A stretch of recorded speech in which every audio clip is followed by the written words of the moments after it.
Hello dear students, स्वागत करते हैं आपके अपने YouTube चैनल अमन केमिस्ट्री पर। और आज हम बात करने वाले हैं क्लास 11th के, यानी कि क्लास 11th का आज न्यूमेरिकल का पहला वीडियो होगा। आई होप आप इसको एंजॉय करेंगे और इस 11th क्लास के न्यूमेरिकल को भी सपोर्ट करेंगे।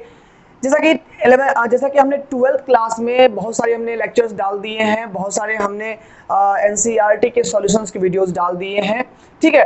तो उसी प्रकार से 11th के भी कुछ बच्चों के रिकमेंडेशन कारण से 11th का भी वीडियो हम लोग स्टार्ट कर रहे हैं। 11th के भी एनसीईआरटी पर स्टार्टिंग कर रहे हैं। जैसा कि आप जानते हैं कि इस बार जो नीट का एग्जाम हुआ है, उस नीट के एग्जाम में बहुत सारे ऐसे सवाल हैं, यानी ऑलमोस्ट जो टॉपिक दिया गया है वो केमिस्ट्री के एनसीईआरटी बुक से ही दिया गया है। तो एनसीईआरटी बुक को आप इग्नोर ना करें, एनसीईआरटी बुक को बहुत ही अच्छी तरीके से पढ़ें, टोटली पढ़ें, साथ ही साथ उनके न्यूमेरिकल्स को भी पूरी तरह से कवर करें। उनके न्यूमेरिकल्स भी पूछ दिए गए हैं नीट के एग्जाम में, डायरेक्टली ही पूछ दिए गए हैं। इसीलिए बोलते हैं एनसीईआरटी इग्नोर नहीं करना है। एनसीईआरटी आपका बेसिक बुक होता है, उसको आपको कंप्लीट करना है। तो हेलो बच्चों, मेरा नाम है अमन सिंह और आप देख रहे हैं आपका अपना YouTube चैनल अमन केमिस्ट्री। आज अगर आप 11th क्लास में हैं तो इस चैनल सब्सक्राइब जरूर कर लें, क्योंकि यहाँ पर रेगुलर आपको 11th क्लास के एनसीईआरटी न्यूमेरिकल्स के वीडियोस एक अच्छे एक्सप्लेनेशन में आपको मिलते रहेंगे। तो आज हम लोग स्टार्ट कर रहे हैं एटॉमिक स्ट्रक्चर का 2.1 एनसीईआरटी बुक से, जिसमें कि पहला सवाल कहता है calculate the number of electrons which will together weigh 1 gram. मतलब कि 1 ग्राम अगर हमको इलेक्ट्रॉन लेने के लिए कोई कहे, 1 ग्राम इलेक्ट्रॉन लेने के लिए कोई कहे तो उसमें कितने इलेक्ट्रॉन्स आएंगे, ये सवाल कर रहा है। यानी 1 ग्राम इलेक्ट्रॉन में कितने इलेक्ट्रॉन होंगे, यानी कितने इलेक्ट्रॉन मिलकर के 1 ग्राम बनाएंगे। तो जैसा कि आपको पता है कि अगर हम सॉल्यूशन के 1 को देखें, ठीक है, तो मास ऑफ इलेक्ट्रॉन आपको पता है कितना होता है, 9.1 into 10 to the power -31 kg, और इसी को लिख सकते हैं 9.1 into 10 to the power -28 gram. इसमें 1000 से मल्टीप्लाई कर दीजिएगा तो ये ग्राम में आ जाएगा, ठीक है। अब ध्यान देने वाली बात यहाँ पर ये है कि हमें कह रहा है कि 1 ग्राम इलेक्ट्रॉन में कितने इलेक्ट्रॉन होंगे। तो ध्यान दीजिए, सिंस यहां पर देखेंगे कि इतने ग्राम यानी कि 9.1 into 10 to the power -28 gram electron अगर रहता है तो वो 1 इलेक्ट्रॉन की बात होती है। Means 9.1 into 10 to the power -28 gram is the weight of single electron, यानी 1 इलेक्ट्रॉन।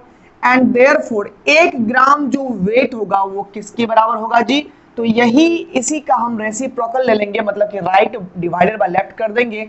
जैसे कि आप लोग यूनिटी मेथड में पढ़ते होंगे कि 5 रुपए में 10 आम मिलते हैं तो 1 रुपए में क्या मिलेंगे, तो राइट बटे लेफ्ट 10/5 करते थे। उसी प्रकार से यहाँ पर क्या हो जाएगा जी, 1 divided by 9.1 into 10 to the power -28 यहाँ पर इलेक्ट्रॉन हमें मिलेंगे। आप जब यहाँ पर 1/9.1 करोगे तो यहाँ पर ये रिजल्ट देगा 0.109, और यहाँ पर 10 टू द पावर -28 ऊपर जाएगा तो ये हो जाएगा 10 टू द पावर 28 हो जाएगा, ठीक है। अब यहाँ से आप लोग चाहोगे तो यहाँ पर ये इलेक्ट्रॉन की संख्या हो गई। स्टैंडर्ड फॉर्म लाने के लिए करते क्या है, डेसिमल को लेफ्ट साइड से एक नॉन जीरो के बाद डालते हैं, यानी डेसिमल को यहां से यहां खिसका देना है, यानी कि 1.09 कर देना है इंटू 10 टू द पावर। जैसे कि आप डेसिमल को जितने डिजिट राइट की ओर लेके जाओगे पावर उतना घटा देना है, और अगर डेसिमल को लेफ्ट की ओर लेके जा रहे हो तो जितने डिजिट लेफ्ट की ओर लेके जाओगे यहाँ पर पावर को उतना ही बढ़ा देना होता है। तो यहाँ पर एक डिजिट लेके गए हैं राइट साइड में तो एक जीरो घटा देंगे तो 10 टू द पावर कितना हो जाएगा, 27 इलेक्ट्रॉन हो जाएंगे। यानी इतने इलेक्ट्रॉन मिलके कितना मास दे देगा, 1 ग्राम मास दे देगा। ये हो गया हमारा पहला सॉल्यूशन। दूसरे की बात करें तो दूसरा हमारा यहाँ पर टॉपिक है कि calculate the mass and charge of 1 mole of electron, यानी 1 मोल इलेक्ट्रॉन का मास और चार्ज क्या होगा। तो प्यारे बच्चों 1 मोल इज इक्वल टू, 1 मोल क्या होता है कि 1 मोल जस्ट एक नंबर है। जैसे 1 डजन, दर्जन पढ़े हो, वो 12 चीज के ग्रुप को रिप्रेजेंट करता है। उसी प्रकार से mole is nothing but only the number which represents 6.022 into 10 to the power 23 particles, यानी बहुत बड़ा नंबर है ये, जिसको एवोगाड्रो नंबर हम लोग कहते हैं।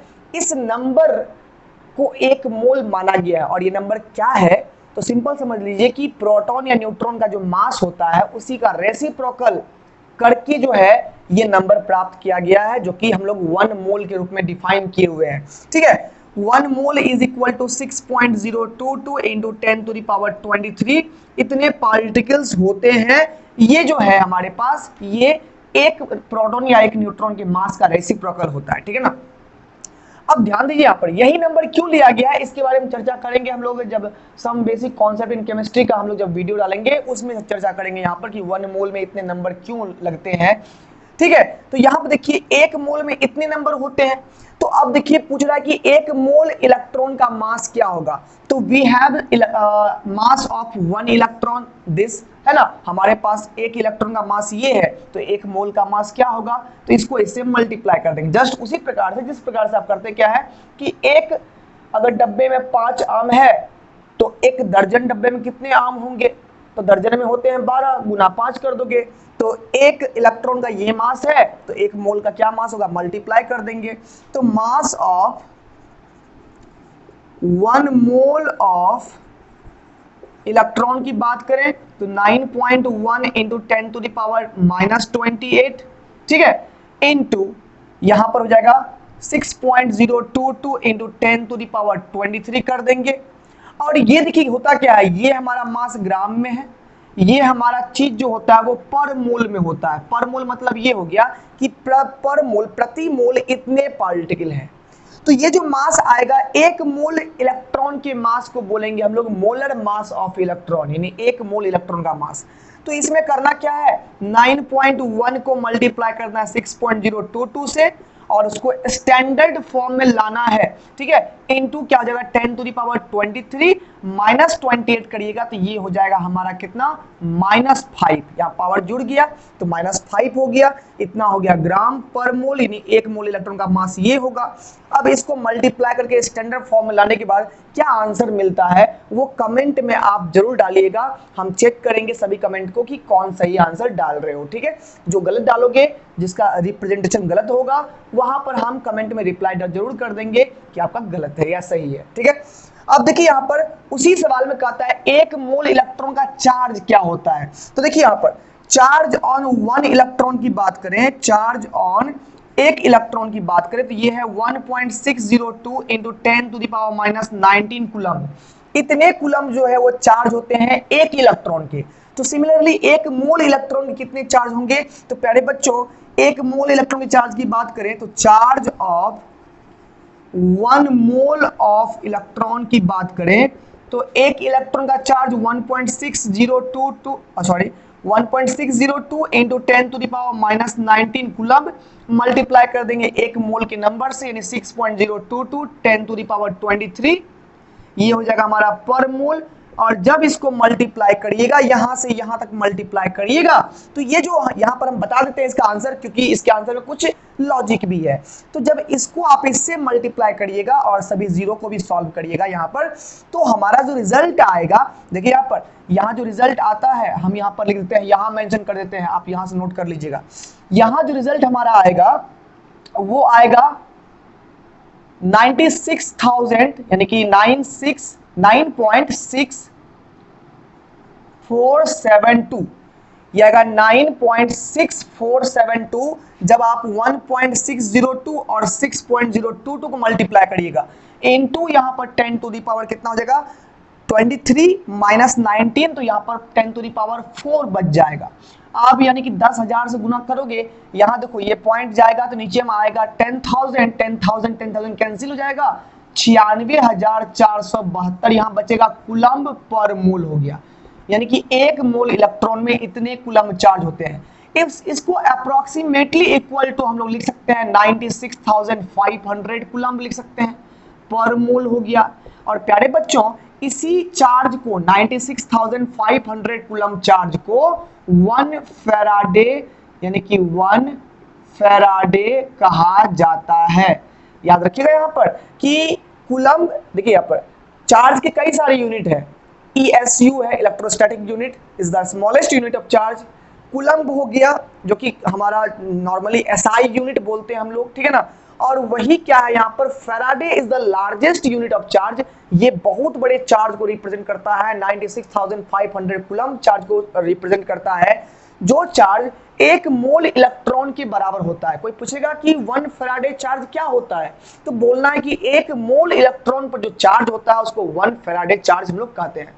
तो प्यारे बच्चों, यहाँ पर हम लोग न्यूमेरिकल केवल सॉल्व नहीं करते हैं, केवल एनसीईआरटी का सॉल्यूशन नहीं देते हैं, यहाँ पर हम लोग एनसीईआरटी के हर एक न्यूमेरिकल को बनाते समय उसके अंदर की सभी थ्योरीज को हम आपको पूरी तरह से डिस्कस कर देते हैं, ताकि क्या हो कि अगर कोई बच्चा बिना थ्योरी पढ़े भी अगर यहाँ पर इन करता है तो हर एक क्वेश्चन का आंसर उसको एक्सप्लेनेशन के साथ उसको मिल जाता है।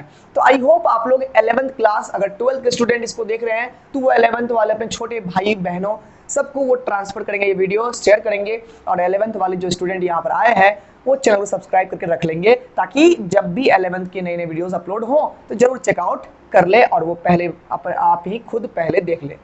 मिलते हैं अगले वीडियो में, तब तक के लिए बेस्ट ऑफ लक।